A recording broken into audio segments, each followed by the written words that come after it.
Hello नमस्कार दोस्तों, कैसे हैं आप सभी। उम्मीद है स्वस्थ और मस्त होंगे दोस्तों। और आप सभी ने आज जो RW ऐप पर जो दिल्ली पुलिस में मॉक टेस्ट है वो आप सभी ने लगा लिया होगा दोस्तों। तो उसमें जो आज दिल्ली पुलिस के कांस्टेबल में जो मैथ से 15 क्वेश्चन आए थे, हम उन्हें सभी 15 क्वेश्चन से दोस्तों बहुत अच्छे तरीके से सॉल्यूशन देखने वाले, बहुत अच्छी ट्रिक और कॉन्सेप्ट के साथ। ठीक है दोस्तों, तो वीडियो लास्ट जरूर देखना दोस्तों। और साथ ही दोस्तों मैंने अपने मॉक टेस्ट के एनालिसिस की वीडियो बनाई, आप उसे भी जाकर देख सकते हैं। ठीक है दोस्तों, तो देख करना करते दोस्तों करते स्टार्ट। आज का पहला क्वेश्चन है दोस्तों। पहला क्वेश्चन हो जाए कि दो संख्याओं का अनुपात 7:11 है। दो संख्याएं दोस्तों 7:11 के अनुपात में, यदि उनका महज है 28 है। महज से कितना दिया है दोस्तों? 28। तो दोनों संख्याओं का योग ज्ञात कीजिए। तो दोस्तों जब भी ऐसी संख्या हो, या तो आप इसे रहो में से गिनना, एक बार इसमें रख दो, एक बार इसमें रख दो, फिर जोड़ दो, या सीधे अनुपात को जोड़ कर इसकी गुणा कर दो। जैसे 11 7 18 गुना 28, जो इनका दोस्तों गुणा कर जाएगी वो इन दोनों संख्याओं का योग हो जाएगा। फिर भी जब हमने अनुपात को जोड़ लो, उसकी गुणा में ऐसे में कर दो तो टोटल योग निकल के आ जाएगा। ठीक है, तो दोस्तों इसकी हमें पूरी गुणा नहीं करनी है, इसमें देखना हमने 8 64, यानी कि लास्ट जो इकाई टर्म का वो 4 आएगा। तो दोस्तों आप ऑप्शन देखेंगे तो सिर्फ इसमें 8 है यहाँ पे, तो ये नहीं आ सकता। 6 है, ये नहीं आ सकता। ये 2 है, ये नहीं आ सकता।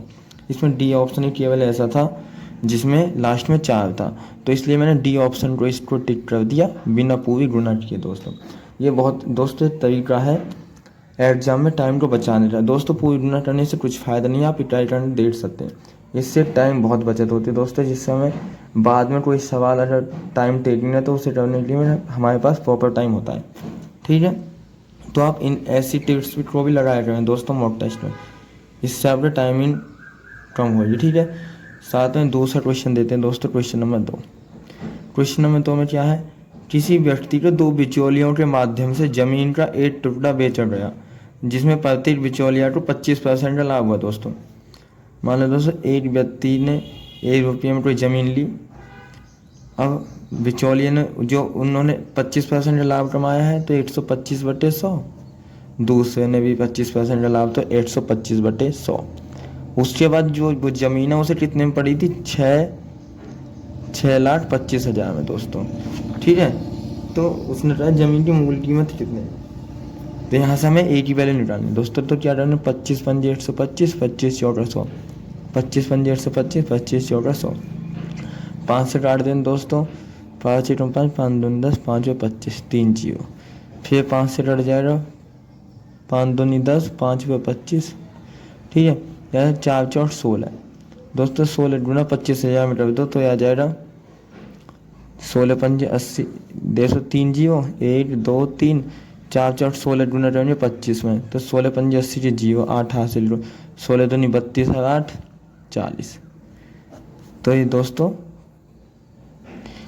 4 लाख रुपये आ जाए। ठीक है, ये इसका आंसर हो जाएगा ऑप्शन डी। ठीक है, आसान क्वेश्चन था दोस्तों। क्वेश्चन नंबर 3 है दोस्तों। क्वेश्चन नंबर 3 में है कि प्रत्येक 2 सेंटीमीटर व्यास वाली शीशे की गेंदें ज्ञात की संख्या ज्ञात कीजिए, जिन्हें 28 सेंटीमीटर व्यास वाले गोले से बनाया जाता है।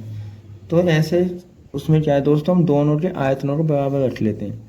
जैसे कि छोटी गेंद का जो आयतन है वो 4/3 पाई आर क्यों, क्योंकि दोस्तों ये व्यास दे रहा है तो इसे त्रिज्या बनाने के लिए इसमें 2 का भाग दे देंगे।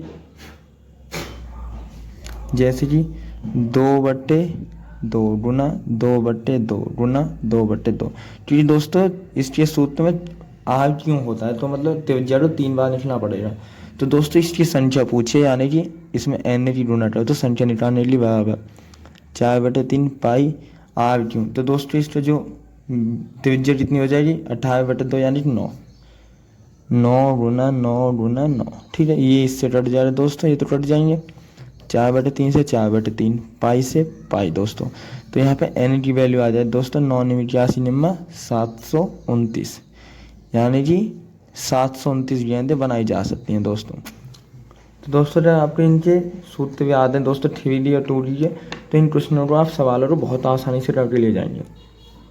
लेकिन अगर फॉर्मूले याद नहीं है दोस्तों, आप इन सवालों को नहीं कर पाएंगे।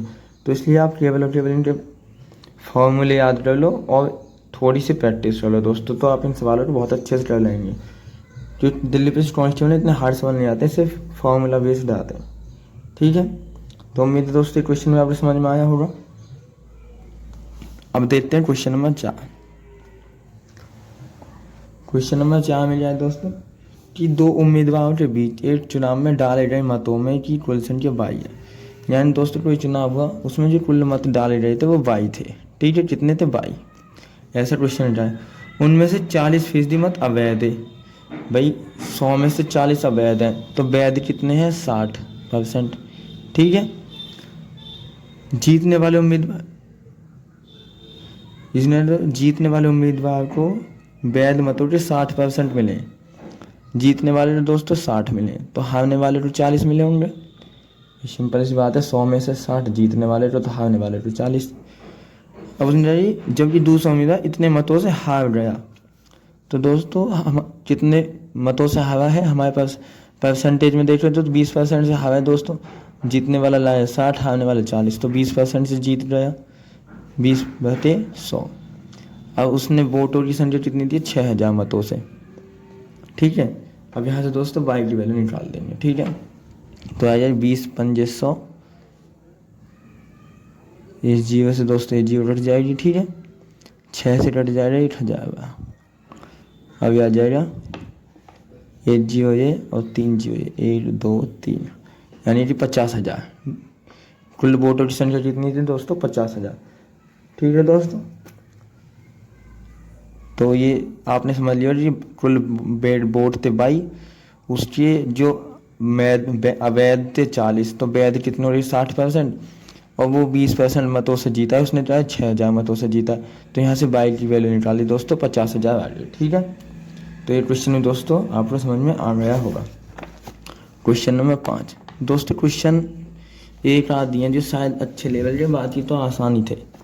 जैसे ये क्वेश्चन है, इसमें क्या है दोस्तों? इसमें यहाँ से पढ़ना है ये कुछ, इसमें जैसे 10 अंकों की संख्या है, तो ये कौन सी यहाँ पर लिख लेता हूँ दोस्तों, 2x 6 1 2 3 4 5, 1 2 3 4 5, और फिर 22 दोस्तों, और फिर 8 है। उसने रहा ये संख्या 24 से पूर्णतः विभाजित है। कितने से? 24 से। ठीक है, तो उसने रहा y भी जीवन नहीं है और x भी जीवन नहीं है, तो x + y का न्यूनतम मान बताना है।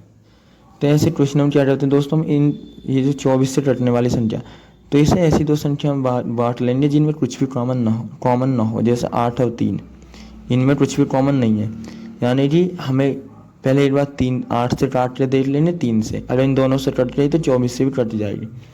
तो दोस्तों 8 का फॉर्मूला, 8 का नियम क्या कहता है कि 8 से कटने के लिए संख्याएं बाद की 3 संख्याएं 8 से कटनी चाहिए। अगर बाद की 3 संख्या 8 से कट गई तो संख्या भी 8 से कट जाएगी।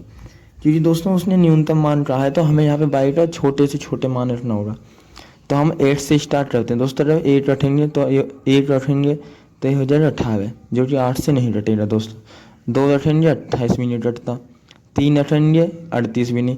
लेकिन दोस्तों जैसे हमने बाई का मान 4 रखा तो ये 8 से कट जाएगा 48। ठीक है, अब बाई का मान तो हो गया दोस्तों 8। अब हमें x का मान और रखना है, x का मान भी कम से कम रखना है दोस्तों।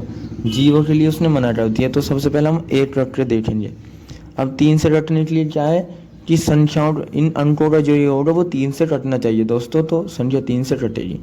तो इनके योग देखेंगे, जैसे 8 4 12 और 6 18, 1 19 और 2 21, यानी दोस्तों 21 जो है वो 3 से कट जाएगा। यानी कि x का मान जो है 8 हमने सही रखा है दोस्तों।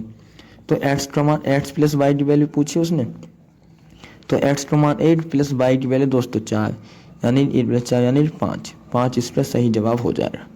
ठीक है दोस्तों, ये विभाज्यता के नियम पर आधारित है। ठीक है, अगर दोस्तों मैं पूछूं नंबर सिस्टम से सबसे ज़्यादा सवाल बनते हैं तो इसी से बनते हैं। ठीक है, अब देखते हैं दोस्तों next question, question number 6। Question number 6 दोस्तों सरलीकरण का क्वेश्चन है। इसमें क्या है कि दोस्तों 5/11, दोस्तों ये बाहर का चिन्ह है, तो इसे गुणा में बदलने के लिए हम संख्या को पलट देंगे। बाहर के चिन्ह को हम गुणा में बदलते हैं तो इस संख्या को पलट देते हैं, तो ये 7/25 जीरो हो जाएगा 25/7। ठीक है, आगे गुना 33/28। ठीक है, प्लस 5/12 गुना 2/3। अब ऐसे दोस्तों इस भाग को जब गुना में बदलेंगे तो हो जाएगा 27/25। ठीक है, नीचे हो जाएगा 6/11 गुना 5/12 गुना ये 44/15 हो जाएगा दोस्तों। ठीक है, तो यहाँ स्टार्टिंग 11 चौक 44, 4 से 3 बार और 3 से दोस्तों 2 बार, 5 से 3 बार। तो नीचे तो आ जाएगा दोस्तों, नीचे आ जाएगा 2/3। ठीक है, ऊपर देते हम 11 33। तो ये और तो कुछ कटेगा नहीं दोस्तों, इसमें तो इसकी गुना करेंगे। ठीक है, तो इसकी गुना कितनी आ जाएगी दोस्तों, इससे आ जाएगी 25 5 25 75 पंजे 375। 375 बटे दोस्तों ये हो जाएगा 196। भाई 7 की गुना कर दिया 28 में, तो 196 प्लस। अब दोस्तों इसे काटेंगे, कटेगा 2 से 6 बार, 3 से 9 बार दोस्तों, 5 से 5 बार और 3 से 2 बार और ये 3 बार, यानी कि इधर हो जाएगा 3/10। 5 ये और 2 ये, 3/10। ठीक है दोस्तों, तो ऊपर का सॉल्व करेंगे दोस्तों सबसे पहले। तो ऊपर का जब लेस लेकर सॉल्व करेंगे दोस्तों, तो इनका लेस आ जाएगा 1960। मैं आपको पूरा खोल के बताऊँ दोस्तों। ठीक है, 1960। तो जब 1960 10 बार कटेगा दोस्तों, 10 चीज़ में करेंगे तो हो जाएगा 3750 प्लस। अब दोस्तों इस चीज़ में करेंगे 3 यूनिट करेंगे इसमें, तो आ जाएगा 588। ये ऐसे करना दोस्तों आप पे आता ही होगा, क्योंकि आप एक बार सिलेबस पढ़ चुके हैं, तो इतना तो आप पे आता होगा। ठीक है, बटे में है 2/3। तो दोस्तों ये हो जाएगा, जब इसको जोड़ेंगे तो हो जाएगा 4338। कितना दोस्तों, 4338 बटे 1960 बटे 2/3। तो दोस्तों अब ये 1960 तो आ जाएगा नीचे, अभी 3 चला जाएगा ऊपर। ठीक है, अब यहाँ से इसे 2 से कट जाएगा दोस्तों, ये 2 दूनी 4, 2 दूनी 2, 2 छक्के 12, 2 नी 18। ठीक है, अब इस चीज़ जब इसमें गुना करेंगे तो आ जाएगा दोस्तों 6507 बटे 1960, यानी कि ऑप्शन नंबर बी इसका सही जवाब हो जाएगा दोस्तों। ठीक है, बस इसमें कोई कैलकुलेशन मात्र थी दोस्तों, और कुछ भी नहीं था इस सवाल में, बाकी आसानी था। ठीक है, अब नेक्स्ट क्वेश्चन देते हैं, क्वेश्चन नंबर 7। ठीक है, क्वेश्चन नंबर 7 में क्या है, क्वेश्चन नंबर 7 को देखेंगे दोस्तों। 23 संख्याओं का औसत 51 है। 23 संख्याओं का औसत है 51। तो यानी योग कितना है दोस्तों, 23 एकम 23 का 3 2 हासिल कर 23 पंजे 115 2 170। योग कितना आ रहा है दोस्तों, ये आ रहा है 23 संख्याओं का। उसमें 12 संख्याओं का औसत 49। 12 संख्याओं का औसत 49, यानी कि 12 नंबर 108 10 हासिल कर 12 चौक 48 10 58। ठीक है, अगली 12 संख्याओं का औसत दिया है दोस्तों 54। तो यहाँ पर 54 गुना 14, 12 चौक 48 8 4 हासिल 12 पंजे 60 और 4 64 दोस्तों। तो दोस्तों हम इनको जोड़ लेंगे, तो 8 8 16 6 हासिल 3 3 हासिल 6 12। तो ये जो दोस्तों है 12 12 24 संख्याओं का आया गया। ठीक है, 24 संख्या योग आया 12 36 और 23 संख्याओं का औसत है वो योग है 1173 दोस्तों। तो इसमें जो एक संख्या जुड़ी है ज़्यादा, वो 12वीं संख्या 2 बार जुड़ गई दोस्तों। तो इसमें से इसको हटा देंगे 1173 को, तो 12वीं संख्या निकल जाता है दोस्तों कि 12वीं संख्या क्या है। तो 6 में से 3 रहे 3, इधर बचा दोस्तों 2.5 ले लेते हैं, 7 रहे 6, यानी जो 12वीं संख्या है दोस्तों वो 63 है। 12वीं संख्या निकल जा रही है 63। उसने कहा है यदि 12वीं संख्या को निकाल दिया जाए तो शेष संख्या का औसत, तो भाई 23 संख्या का औसत 1173 है। इसमें से 63 12वीं संख्या 63 को निकाल दिया दोस्तों, इस वाली को इसमें से निकाल दिया, तो कितना बचेगा, 3 में से 3 रहे 0, 7 में 6 रहे 1 1 1। अब इनका औसत पूछा है दोस्तों, जब पहले 23 संख्याएं थी उनमें से इस संख्या निकाल दी तो कितनी बची 22। 22 संख्या 2 से काट लो दोस्तों, इसे 2 से 11 बार, अब 2 पंजे 10 2 पंजे 10 2 पंजे 10। अब इसलिए जब दोस्तों 11 भाग दिन 11 पंजे 55 ना जाने 0 पॉइंट, ठीक है। वैसे तो दोस्तों इतने से ही आंसर आ रहा था क्योंकि 50 पॉइंट करके एक ही ऑप्शन है, ऑप्शन नंबर डी, इसलिए मैंने यहाँ से टिक कर दिया। लेकिन देख लेते हैं 11 पंजे 55 0 50 हो जाए 50 11 चौक 44, कुछ ऐसे ही था दोस्तों, ठीक है। तो मैंने पूरा सॉल्व नहीं कर रहा हूँ क्योंकि ऑप्शन इसी टाइप जैसे 52 पॉइंट है, 54 पॉइंट है, 53 पॉइंट है। जो डी ऑप्शन था वो 50 पॉइंट कुछ था, शायद 50.45 था दोस्तों, तो वो यहाँ आंसर लगा दिया था मैंने, ठीक है। क्योंकि पूरी कैलकुलेशन करने की ज़रूरत नहीं है दोस्तों, हमें टाइम बचाना है, ठीक है। अब नेक्स्ट क्वेश्चन है क्वेश्चन नंबर 8। क्वेश्चन नंबर 8 में जाए तो 2 वस्तुओं की कीमतें 4 और 5 के अनुपात में है दोस्तों। यदि पहले की कीमत में X% की वृद्धि और दूसरे की कीमत 30% की कमी की जाती है दोस्तों, तो ए और बी की जो नई कीमत है वो 10 और 7 हो जाती है, ठीक है। तो एक्स का मान यानी कि इसकी वैल्यू कुछ है। तो दोस्तों ऐसे सवालों में हमें क्या करना होता है, हमने भाई अनुपात में तो हम एक 0 बढ़ा लेंगे इसमें सवाल को आसान करने के लिए। अब दोस्तों 30% की कमी होती है, तो 50 में 30% की कमी हो रही है यानी कि 70/100, ठीक है। तो 2 0 2 0 7 पंजे 35, यानी कि 30% की कमी के बाद 50 से कोई वस्तु 35 की हो गई। भाई कोई चीज़ पहले 50 की थी, अब वो हो गई 35 की, किसके कारण 30% की कमी के कारण। और उसने अनुपात नया अनुपात दिया है 10:7, यानी कि 7 की वैल्यू है 35, 7 की वैल्यू 35 है। तो 7 की वैल्यू 35 बनाने के लिए हमें इसमें कितने गुना करनी होगी दोस्तों, 5 की। भाई 7 पन्ने 35, 5 की गुना। अब दोस्तों आपको पता है कि अगर इधर 5 की हुई है तो इधर भी 5 की गुना होगी दोस्तों, क्योंकि अनुपात में जब कोई जो चीज़ें होती हैं तो अगर इधर 5 की हुई है तो इधर भी 5 की गुना होगी, इधर 10 की हुई है तो इधर 10 की, मतलब दोनों तरफ सेम होता है। तो इधर 5 की गुना हुई है तो दोस्तों इधर भी 5 की गुना रहती है, ये गुना 5, 10 पंजे 50, यानी कोई चीज़ 40 से बढ़कर 50 हो गई। तो उसने ये पूछा कि X% की वृद्धि हुई है, तो कितने की वृद्धि हुई है, 10 की, कितने पे दोस्तों 40 पे, गुना 100। तो ये 0 से 0 4 से 25 बार, तो यानी कि 25% की वृद्धि हुई है। तो यानी कि एक्स का जो मान आ रहा है दोस्तों वो 25% आ रहा है। उसने ये पूछा कि X% की वृद्धि हुई है तो एक्स का मान निकालो, तो हमने एक्स का मान निकाल दिया दोस्तों 25%, क्योंकि उसमें 25% की वृद्धि हुई है, ठीक है। उम्मीद है दोस्तों क्वेश्चन ये भी समझ में आ गया होगा आपको, ठीक है।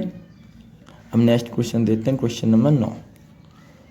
क्वेश्चन नंबर 9 में क्या है दोस्तों, इसमें कार्तिक के पिताजी जो आयु, कार्तिक की आयु 4 गुनी है। ये कार्तिक है दोस्तों, ये कार्तिक के फादर है, तो एफ लिख लिया, ठीक है। उसमें कार्तिक के जो पिताजी आयु है ना वो कार्तिक की आयु की 4 गुनी है, यानी कि इसकी आयु 8 है तो इसके पिताजी आयु है 4, ठीक है।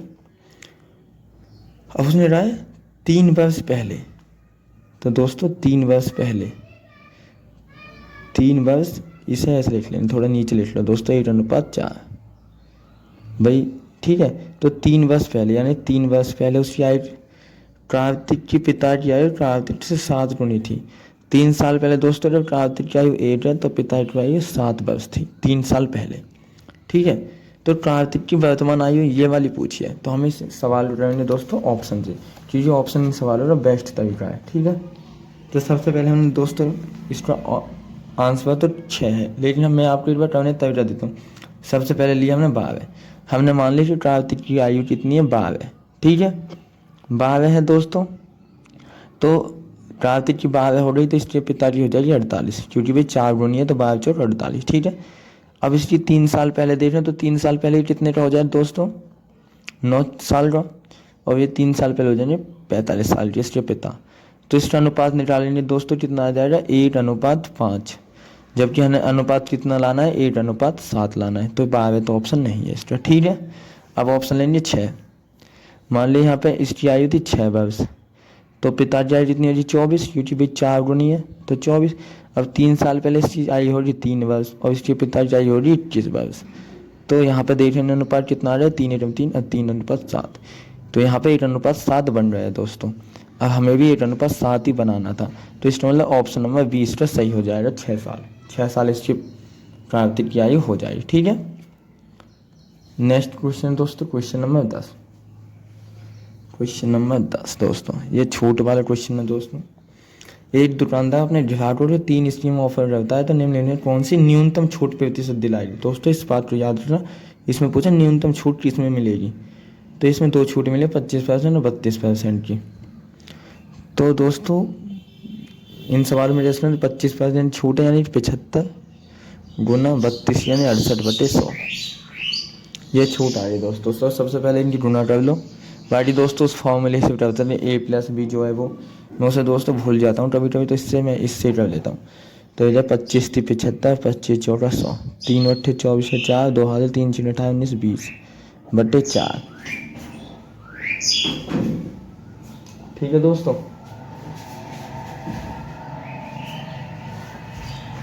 ठीक है, तो अब इससे कर दें 4 × 5 = 20 और 4 × 4 यानी 100 की चीज़ हमें 51 में मिली है दोस्तों। तो कितनी छूट मिली, तो पहली जो स्कीम है उस पर तो मिली हमें 49% की छूट। ठीक है, पहली स्कीम पे 49% की छूट है। अब दूसरी स्कीम पे देखें कितने छूट है दोस्तों। उसने कहा है 8 खरीदे और 2 मुफ्त पाए, यानी 2 तो उससे मिली फ्री में दोस्तों और 8 खरीदी थी, तो टोटल दुकानदार से वो कितनी लाया 10 गुना 100। तो 2 × 5 = 10 और 5 से ये दोस्तों 20 हुआ, यानी ये दूसरे में जो छूट है वो 20% छूट है। पहली स्कीम में छूट है 49% की, दूसरी स्कीम में छूट है 20% की, और तीसरी स्कीम में देखते हैं दोस्तों कितने छूट है। इसमें क्या है 8 खरीदे और 10 पाए, यानी कि खरीदेंगे तो 8 और 10 मिलेंगे, यानी 2 मिलेंगे फ्री में दोस्तों। टोटल कितनी पाई मिली है उसे 10 गुना 100, तो ये यहाँ से दोस्तों हो जाए 20%। यानी दोस्तों पहली स्कीम में तो 49% की छूट है, दूसरी में 20% की छूट है और तीसरी में 20% की छूट है।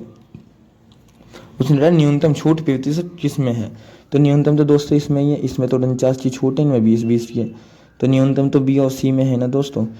तो इसका ऑप्शन हो जाएगा ऑप्शन नंबर D था इसका शायद, जिसमें था B और C दोनों, B व C दोनों, ये इसका आंसर हो जाएगा। ठीक है दोस्तों, B और C दोनों।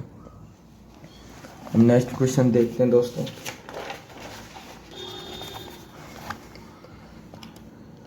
नेक्स्ट क्वेश्चन दोस्तों क्वेश्चन नंबर 11। ठीक है, उम्मीद है दोस्तों क्वेश्चन आपको अच्छे से समझ में आ रहे हैं। अगर दोस्तों क्वेश्चन अच्छे से समझ में आ रहे हैं तो प्लीज़ चैनल को सब्सक्राइब जरूर कर लें और वीडियो को ज़्यादा से ज़्यादा अपने दोस्तों में शेयर जरूर करें। ठीक है दोस्तों। तो 11 क्वेश्चन दोस्तों कि 58 की चाल से चलने वाली ट्रेन एक्स, कोई एक्स ट्रेन है दोस्तों जो 58 किलोमीटर से चाल से चल रही है, विपरीत दिशा से 50 किलोमीटर चाल से चलने वाली दूसरी ट्रेन वाई, कोई ट्रेन वाई है जो इधर उधर चल रही है दोस्तों 50 किलोमीटर प्रति घंटा की चाल से। ठीक है, अब उसने कहा है चलने वाली दूसरी ट्रेन वाई को पूरी तरह से 16 सेकंड में पार कर देती है दोस्तों। 16 सेकंड में ये दूसरे को पार कर देती है, कितने में 16 सेकंड में। ठीक है, अब उसने कहा है ट्रेन वाई की लंबाई ट्रेन एक्स से 2 गुनी है, ट्रेन वाई की लंबाई ट्रेन एक्स की लंबाई की 3 गुनी है दोस्तों। जब एक्स की लंबाई 8 है तो एक्स की लंबाई 3 है। ठीक है, ये अनुपात है लंबाई का। तो उसने ट्रेन भी इतने समय में, तो सबसे पहले हम दोस्तों क्या करेंगे इनकी लंबाई निकालेंगे दोस्तों सबसे अलग अलग। तो इसका सूत्र हो जाएगा दूरी बराबर चाल गुना समय दोस्तों। तो चाल कितनी हो जाएगी जब दोस्तों ये एक तरफ को विपरीत दिशा में जाए तो चालों का जो योग है वो ही इनकी चाल हो जाए। तो कितनी हो रही है 108। अब इसे मीटर में बनाने के लिए 5/28 कर देंगे गुना 16 सेकंड, क्योंकि दूरी बराबर चाल गुना समय, ये सूत्र होता है। अब दोस्तों 28 छक्की 108 6 पंजे 30 16 43 480 दोस्तों 480 आ रही दूरी टोटल दोनों ट्रेनों की जोड़ के, मतलब दोनों ट्रेनों की दूरी आ रही 480। अब 480 का अनुपात भाई इसकी 1 है, इसकी 3 गुनी है, तो टोटल कितनी 4। भाई जैसे अनुपात तोड़ देते हैं हम, टोटल 480 अनुपात दे रहा है 1:3, तो 1/80 निकालने नीचे रख देंगे 3 और 4 गुना 4 से दोस्तों आई 120, यानी 1 की वैल्यू आ रही दोस्तों 120। तो 3 की वैल्यू कितनी आ जाए दोस्तों 3 गुना कर देंगे 120 में, ये आ जाएगी 3 गुना कर देंगे। 1 की वैल्यू तो आ रही है 120 दोस्तों, तो 3 की वैल्यू आ जाए 360, बारह या 36 360। यानी टिवेन बी की जो एट बाई की जो लंबाई है वो तो 360 है और टिवेन एट्स की लंबाई 820 मीटर। ठीक है, अब उसने दिया टिवेन बाई 8 पुल टू 54 सेकंड में पार करते तो पुल की लंबाई यानी 2 ही बराबर चाल। बी की चाल कितनी है दोस्तों, बाई की चाल कितनी है दोस्तों 50। तो 50 इसे मीटर में बना लिए 5 बट्ठा 18 से गुना 2 बार, और समय कितना 54 सेकंड में पार होती तो गुना 54। तो 18 दिया 54, 5 दिया 15, 5 75 यानी 750। अब ये जो 750 है दोस्तों इसमें टिवेन की भी लंबाई है प्लस पुल की लंबाई है। टिवेन और पुल की लंबाई है टोटल 750 मीटर। ठीक है दोस्तों, इसमें टिवेन और पुल की लंबाई है 750। तो ये जो टिवेन है, क्योंकि ये बाई टिवेन है तो बाई टिवेन की जो बाई टिवेन कितनी लंबी थी 360, तो पुल की दूरी निकालने के लिए मैं 750 में से 360 हटा देंगे दोस्तों। ठीक है भाई, पुल की निकल जाए, जब टिवेन की हटा देंगे तो इसमें से 0 6 गए तो 9 दोस्तों, इस वजह से 6 में से 3 गए 3, यानी 390 मीटर पुल की लंबाई हो जाएगी दोस्तों, कितनी 390 मीटर। ठीक है, अब नेक्स्ट क्वेश्चन देते हैं, क्वेश्चन नंबर दोस्तों 12। ठीक है, क्वेश्चन नंबर 12 में जी, यदि एक पुरुष या 2 महिला, एक पुरुष दोस्तों, ठीक है, यह 2 महिलाएं या 3 लड़के दोस्तों एक काम को 121 दिन में कर सकते हैं, तीनों ही 121 दिन में रहे तो दोस्तों 121 दिन बराबर गुना 121 दिन बराबर 121 दिन। ठीक है, तो दोस्तों अब इनका हमें निकालना है रेशो। ठीक है, रेशो निकालने के लिए क्या करेंगे, यह तो आप ले लो इन तीनों का लेस है 121 2 और 3 का दोस्तों, तो सीधा सीधा रेशो बन जाता है। तो ठीक है, तो मैं इनका रेशो लेके करते हैं दोस्तों। ठीक है, तो इनका रेशो आ गया दोस्तों, क्योंकि मैंने रेशो लेके किया था दोस्तों, तो इनका रेशो कितने आ गया था, इनका रेशो आया था भाई 121, एक बार देखना पड़ेगा दोस्तों, 121 2 और 3 का, तो 3 दूनी 6, तो इनका आ 6 कम 6 6 दूनी 12 2 हल 6, यानी 726 का एलसीएम आ गया दोस्तों। ये सबसे अच्छा तरीका दोस्तों, एलसीएम ले लो, या और भी तरीके हैं लेकिन वो थोड़े डिफिकल्ट लगते हैं मुझे, तो मैं इसी तरीके से कर लेता हूँ क्योंकि ये सीधा सीधा है, इसमें तो सोचना नहीं पड़ता दोस्तों। एलसीएम ले लिया 126, तो इन तीनों में कर दो 126 की गुणा, क्योंकि दोस्तों जब रेसो में 126 की गुणा करते हैं तो कोई मतलब बराबर के दोनों तरफ है। अब सब में 8 जैसा चेंज कर दो दोस्तों तो कोई दिक्कत नहीं होती, तो सब में 126 से दे दिया भाग, तो जब 121 से काटा तो ये कट गया कितने बार 3 बार, ये 826 नहीं दोस्तों 726, ये कट गया कितने बार 6 बार दोस्तों। ठीक है, 6 6 हाँ जी, अब 8 ये 720 है दोस्तों, 726, 121 से काटा, ये भी 6 बार कट गया दोस्तों, 2 से काट दिया 3 बार, ऐसे 121 से 6 बार और 3 से कट गया 2 बार।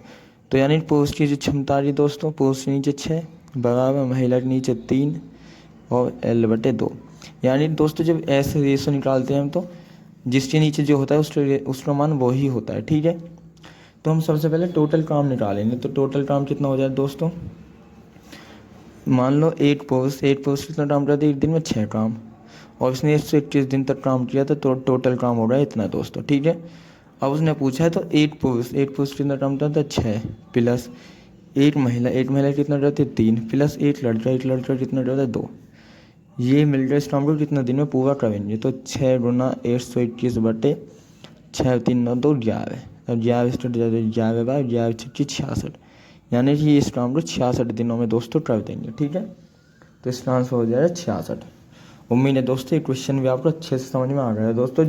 सारे क्वेश्चन मैंने आपको उस तरीके से बताए जिस तरीके से मैंने खुद ने, और वो भी मॉक में किए दोस्तों, सिर्फ वही तरीके बता रहा हूँ, ऐसा नहीं है कि मैंने किसी और तरीके से आपको कोई और तरीका बता दिया। ठीक है, तो नेक्स्ट क्वेश्चन है क्वेश्चन नंबर 13।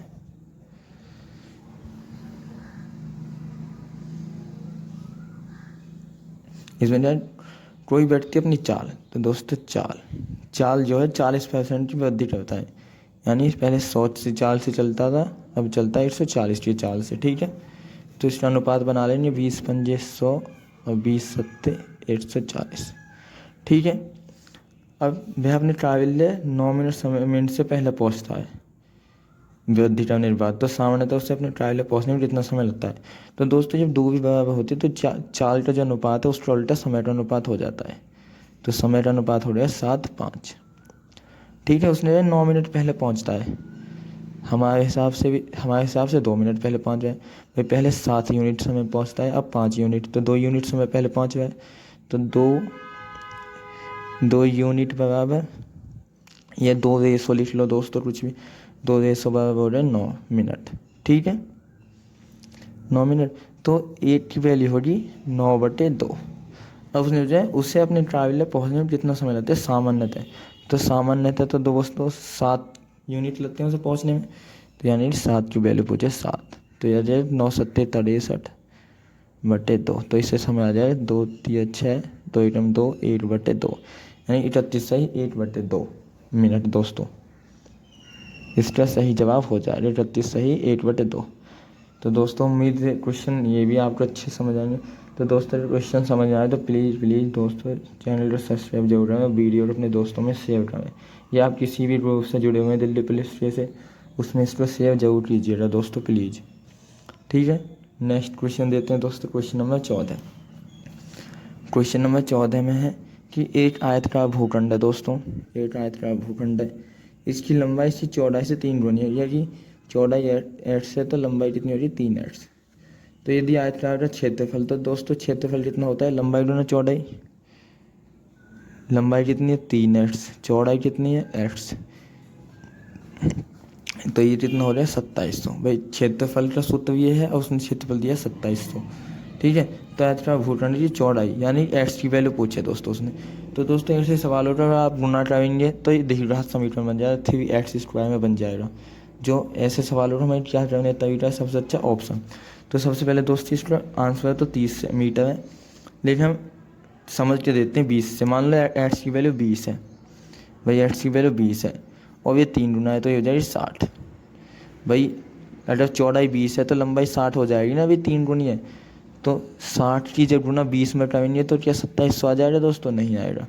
ठीक है, अब हमारे 20 चीज़ें 30 मानते हैं और ये 30 है तो ये हो जाए 90, क्योंकि 3 गुना ही होती है, तो 90 और 30 की गुना करेंगे तो दोस्तों ये आ जाए 2700। भाई 90 गुना 30 करेंगे तो 2700 आ जाएगा ना दोस्तों। तो यानी कि एक्स की जो वैल्यू है वो 30 मीटर आ जाएगी। ठीक है, 30 मीटर आ जाएगी। अगर आप इसे एक्स की गुना करके निकलेंगे तो दोस्तों बहुत लंबे फंस जाएंगे, इससे दिक्कत है। ठीक है, आप ऑप्शन से करेंगे ऐसे सवाल को हमेशा। नेक्स्ट और लास्ट क्वेश्चन है दोस्तों 15, जो आसान क्वेश्चन भी था दोस्तों। 15 क्वेश्चन में क्या है कि x - y का 30% बराबर है x + y के 20% है दोस्तों। ठीक है, अब यहाँ से क्या करेंगे, इस 100 से दोस्तों ये 100 कट जाएगा, इस 0 से 0 कट जाए, तो यार 3x - 3y बराबर 2x + 2y। ठीक है, अब ये x दोस्तों इधर आ जाएगी, तो 3x में से जब 2x जाएंगे, भाई 3x ये इधर प्लस का है तो इधर आएगा 2x माइनस का हो जाएगा, ये 2y इधर माइनस का है तो इधर आएगा जाए प्लस का 3y, तो ये x बराबर 5y, यानी कि x की वैल्यू 5 और y की वैल्यू दोस्तों 8। x की वैल्यू आ जाएगी 5, y की वैल्यू आ जाएगी 8। जब दोस्तों संख्या के सामने कुछ नहीं होता तो उसका मान हम 1 मान लेते हैं, तो y की वैल्यू 1 होगी और x की वैल्यू 5, और उसने रहे तो y x का, तो दोस्तों जिसके साथ का होता है हम उसे नीचे लिख देते हैं। तो 1 का किसके साथ है दोस्तों x का, यानी x की वैल्यू 5 गुना 100, तो यहाँ पे 5 से 20 का, तो y जो है x का कितना परसेंट है दोस्तों 20% है। कितना परसेंट है 20%। सॉरी दोस्तों थोड़ा सा क्वेश्चन छुप गया, इसे एक बार फिर से बता देता हूँ।